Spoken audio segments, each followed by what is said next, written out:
Hello, in front of me I've got Black Shark 5.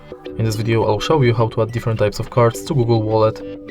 In the beginning, let's enter Google Wallet, tap Add to Wallet, and focus on Transport Pass, Loyalty and Gift Card.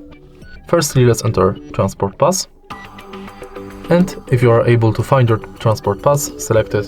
You'll be redirected to a website where you have to finish the inside form.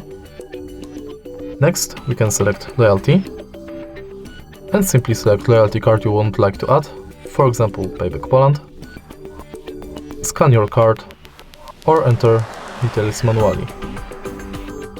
Then simply press Add to Wallet. And the last card you can add is gift card. Similar to loyalty card, select Shop, enter card number, PIN, balance, your notes and select Add to Wallet.